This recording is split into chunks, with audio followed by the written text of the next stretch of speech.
kalau pihak kepolisian melakukan uji lab 4 yang kedua kalinya, bagi saya itu ya buang-buang anggaran, atau ada keraguan-raguan, atau ya memang ada bukti baru yang kemudian menunjukkan bahwa itu ijazah Jokowi diragukan.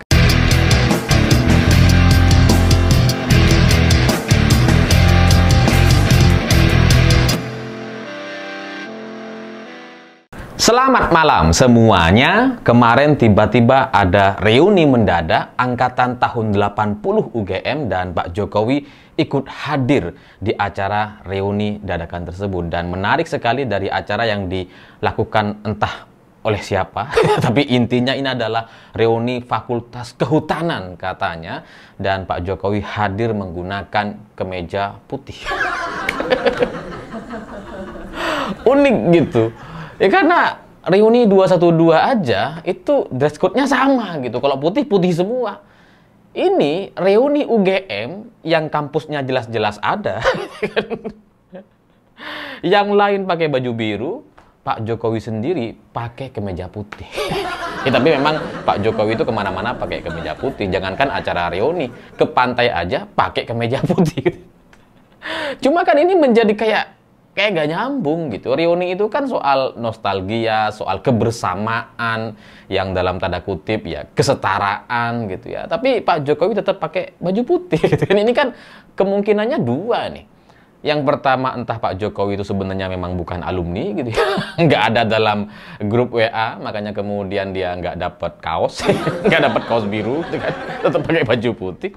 Atau kemungkinan yang kedua, ya Pak Jokowi ya cuma nebeng aja, nebeng reuni. Reuni itu kan ya biasanya boleh mengajak teman atau orang lain yang sebenarnya bukan alumni untuk kemudian diajak berkumpul atau bersama-sama karena sudah terlanjur banyak teman-temannya dan sudah terlanjur lama berkomunikasi dengan komunitas alumni tersebut. Bisa aja. Jadi ya mana yang benar kita nggak ngerti gitu. Saya pada intinya ini unik gitu ya. Reuni itu yang soal kebersamaan, kesetaraan ini berubah jadi kayak jumpa fans. Enggak. Ya karena saya juga pernah reuni gitu ya. Reuni pesantren ya. Kita kalau reuni dan kemudian dapat kaos biasanya memang ya udah pakai kaos semua gitu. Nggak ada ceritanya reuni itu kemudian ketua panitianya atau pimpinan komunitas reuninya itu kemudian pakai baju beda sendiri. Nggak ada gitu. Panitianya pun ya pakai kaos atau baju yang sama. Tapi kemarin di angkatan 80 UGM ini beda sendiri Pak Jokowi gitu. Jadi kalau saya ngelihat dari foto-foto yang beredar ya kayaknya emang jumpa fans. Jadi seolah-olah Pak Jokowi yang bikin acara gitu ya. Entah mungkin panitianya juga keluarganya atau siapa gitu. Terus kemudian ya cetak kaos gitu kan. Terus kemudian Pak Jokowi hadir di situ sebagai orang yang paling berpengaruh di sana dan kemudian ya seperti kayak jumpa fans gitu. Ini bukan acara reuni.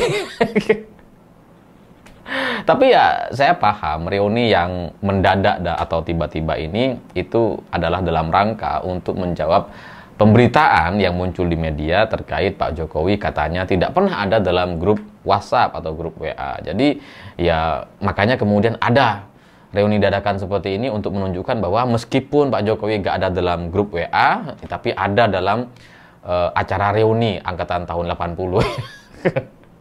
Dan ketika Pak Jokowi tetap pakai baju putih, itu untuk menunjukkan bahwa memang Pak Jokowi selama ini nggak ada di grup WA.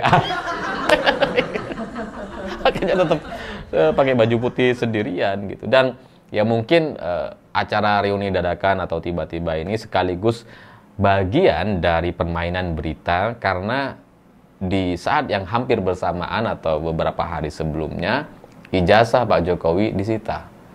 Ijazah Pak Jokowi disita. Saya nggak ngerti kenapa banyak orang tidak menyadari bahwa berita ini adalah kesalahan yang sangat luar biasa.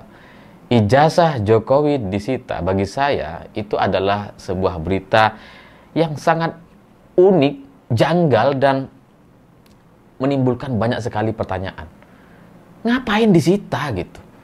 Ngapain Polda Metro Jaya yang melakukan pemeriksaan di Solo terus kemudian melakukan penyitaan terhadap ijazah-ijazah Pak Jokowi? buat apa gitu? Mau di laboratorium forensik buat apa? Sebelumnya udah. Sebelumnya kan Bareskrim sudah melakukan uji laboratorium forensik dan hasilnya identik. Identik ya, bukan otentik. Tapi ya hasilnya sudah ada. Identik dan sama Bareskrim dinyatakan asli. Lah kalau sekarang ijazah Pak Jokowi disita sama Polda Metro Jaya, ini kok kayak kebalik ya? Kayak nggak terkoordinir gitu. Ya karena ya dalam pemahaman saya, ini silahkan koreksi kalau saya salah, Polda Metro itu kan wilayah Jakarta gitu ya. Polda Metro Jaya Jakarta, ya kantornya ya di Jakarta gitu. Ya biasanya itu untuk menangani kasus-kasus yang ya di Jakarta gitu. Sementara Bareskrim itu kan lingkup wilayah kekuasaannya adalah nasional. Jadi kadang ada kasus yang ditangani di Polda Jawa Timur atau Jawa Tengah atau Polda lain, terus kemudian ditarik ke Bareskrim karena sudah menjadi kasus nasional. Biasanya seperti itu. Nah, dalam hal penyitaan ijazah Jokowi yang seharusnya sudah selesai di Bareskrim, sudah di Lab 4, terus kemudian mau disita dan mau di Lab 4 oleh Polda Metro Jaya. Ngapain gitu? Ini kan jadi kayak status yang sudah clear, asli, tingkat nasional, terus kemudian mau diuji di level daerah. Ini ngapain disita-sita lagi gitu? Ngapain mau dilapor lagi? Kan sudah selesai sama Bareskrim. Polri ini kayak kerja 2 kali gitu. Kayak ada yang janggal, ada yang aneh ini. Ya karena yang semestinya sudah selesai, ya sudah gitu. Ngapain ini mau diuji lagi, mau dilapor lagi, atau bahkan disita entah sampai kapan. Jadi ini menimbulkan pertanyaan apakah ada perbedaan antara Polda Metro Jaya dengan Bareskrim. Seharusnya nggak ada gitu. Seharusnya tidak perlu Lab 4 atau penyitaan ini. Ya karena buat apa? Ini udah selesai kok. Hasilnya sudah keluar. Terus di Lab 4 lagi, ini ngabis-ngabisin anggaran. Ngabis-ngabisin waktu polisi gitu. Atau jangan-jangan ini sudah mulai muncul kecurigaan. Saya kok jadi curiga bahwa ini pihak kepolisian mulai curiga gitu. Saya curiga bahwa pihak kepolisian curiga. Ya karena kalau sesuatu sudah dinyatakan asli, identik oleh Bareskrim, ngapain Polda mau menguji lagi? Itu kan sama kayak kita sudah lulus kuliah misalkan, udah S1, udah dapat ijazahnya gitu. Terus kemudian disuruh ujian lagi, ngapain? Ya kecuali kita dicurigai melakukan tindakan kecurangan atau ada hal-hal yang sebelumnya dicurigai itu tidak dibenarkan dalam proses ujian. Atau ya seperti itulah yang sedang terjadi hari ini. Ya karena kalau tanpa itu semua, kalau nggak ada keraguan, maka ya nggak perlu rasanya ada penyitaan atau uji lapor kedua kalinya. Karena ya mau ngapain gitu. Atau ini adalah merupakan cara dari pihak kepolisian untuk mengumumkan keaslian, keidentikan ijazah Jokowi yang kedua kalinya gitu ya, dicoba lagi. Karena ketika Bareskrim yang menjelaskan atau mempresentasikan dan menyampaikan uji lapornya itu diragukan gitu kan. Makanya oke, kita coba lagi deh. Mana tahu kali ini dipercaya gitu kan. Lewat Polda Metro Jaya. Ya mana tahu gitu. Ya, jadi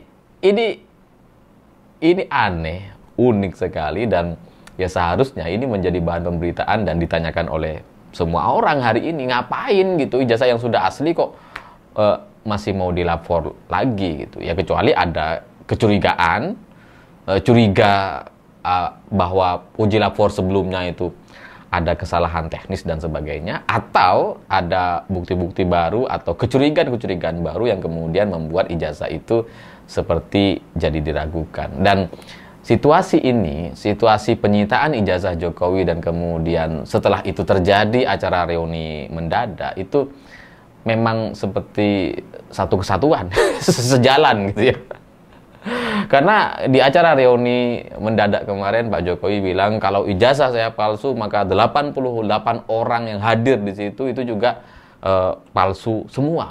Itu kan menunjukkan bahwa Pak Jokowi kayaknya nggak pede, mulai kerasa gitu ya, mulai ragu-ragu juga dengan ijazah yang katanya asli itu. Gitu kan. Ya karena ini nggak ada kemungkinan lain kecuali soal keraguan. Ngapain disita lagi, ngapain dilapor lagi kalau kemudian itu sebelumnya sudah dinyatakan sah, asli, identik, atau apapun lah gitu kan. Dan ketika Pak Jokowi mengatakan kalau ijazah saya palsu, 88 orang lain juga palsu, ya belum tentu gitu. Karena yang 88 orang lainnya ini belum tentu juga punya ijazah. Enggak, maksudnya yang 88 orang ini ya mungkin ijazahnya ya asli.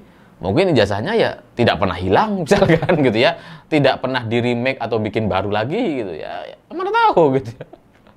Atau kalaupun ada yang hilang ya mereka nggak bikin baru lagi misalkan, atau entah gimana ceritanya lah, karena nasib 88 orang atau garis takdir banyak orang dalam durasi puluhan tahun itu bisa sangat beragam. Jadi kemudian jangan disama-samakan dengan Jokowi, tapi cara Jokowi menyampaikan itu memang menunjukkan ketidakpedean, keraguan-raguan, dan seperti nyari backingan, nyari pembelaan gitu. Oh kalau punya saya palsu berarti ini semua palsu semua nih. Nyari backup gitu. Kayak nggak percaya. Padahal kalau dia sudah yakin punya dirinya asli, dia nggak pernah bikin di pasar pramuka untuk memalsukan atau buat ijazah palsu tapi kelihatan asli misalkan gitu ya. Nggak perlu ada statement seperti ini. Ya dilapor aja. Toh UGM sudah mengatakan itu asli. Bareskrim juga sudah mengatakan itu identik katanya. Kenapa takut dengan ujian lagi? Ya kalau pihak kepolisian melakukan uji lapor yang kedua kalinya, bagi saya itu ya buang-buang anggaran, atau ada keraguan-raguan, atau ya memang ada bukti baru yang kemudian menunjukkan bahwa itu ijazah Jokowi diragukan. Karena bisa saja skenarionya misalkan Jokowi memang alumni UGM katakanlah. Kan ada banyak kemungkinan. Katakanlah memang lulus terus kemudian ijazahnya hilang gitu kan. Terus kemudian bikin baru lagi gitu ya. Bisa aja gitu. Bikin yang identik atau sama bisa gitu ya. Atau kemungkinan lain soal Jokowi sebenarnya memang kuliah terus kemudian nggak lulus, DO dan sebagainya bisa juga ya, karena IPK-nya Jokowi katanya 2 gitu kan. Jadi ada banyak sekali kemungkinan, tapi bagi pihak kepolisian yang kemudian memeriksa ulang, melakukan laboratorium forensik lagi, itu menurut saya sangat-sangat janggal sekali. Saya pikir itu. Terima kasih sudah menonton. Begitulah kura-kura.